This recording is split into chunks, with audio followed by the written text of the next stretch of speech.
আমি সাংবাদিকদের উদ্দেশ্যে বলেছি, আসমানের নিচে এমন কোনো মায়ের সন্তান যদি থাকে, আমার আল্লাহ কোন পথে বইয়ের একটা শব্দ ভুল প্রমাণ করতে পারে, আমি ধর্ম প্রচার করব না। তারা ধর্মের দোহায় উঠেছে। মূল কথা ছিল এই যে দেওয়ানবাগ ঢুকার রাস্তা, যে রাস্তা দিয়ে আপনারা দেওয়ানবাগ শরীফে ঢুকেছেন, এর সামনে গেট, কাঁচা রাস্তা দিয়া মিলের মালিক একটা ট্রাক নিয়ে আসতো প্রশাসনের কাছে। গ্রামের লোকজন দরখাস্ত করলে রাস্তা ভাঙার জন্য, তখন প্রশাসন এই কর্তৃপক্ষ থেকে একটা সাইনবোর্ড ঝুলিয়ে এই রাস্তা দেওয়া লোক চলাচল ট্রাক চলাচল বন্ধ করে দিয়েছে, লোডিং ট্রাক আসতে পারবে না।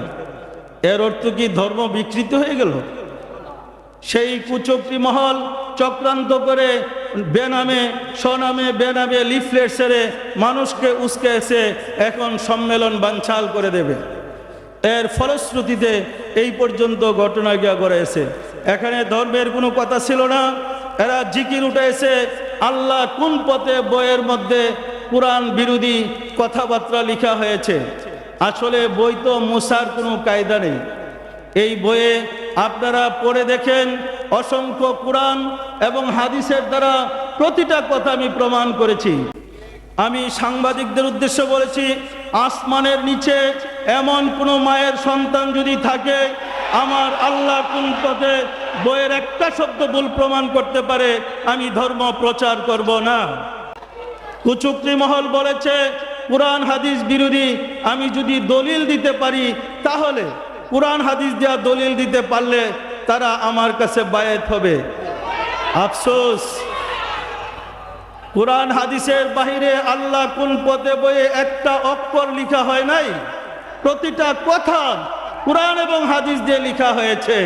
বইটা পড়লেই তাকে মুরিদ হইতে হবে।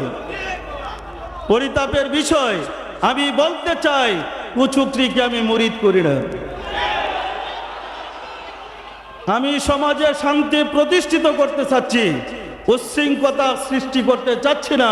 ইসলাম অর্থ শান্তি, ইসলাম ধর্ম শান্তির ধর্ম।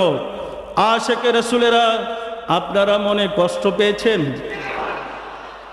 আমি আপনাদেরকে দাওয়াত দিয়ে আপনাদেরকে মেহমানদারি করতে পারি নাই, আপনাদেরকে সুন্দরভাবে ব্যবস্থা করতে পারি নাই। সারাটা দিন আপনারা পেরেশানির মধ্যে ছিলেন, আপনারা কষ্ট পেয়েছেন।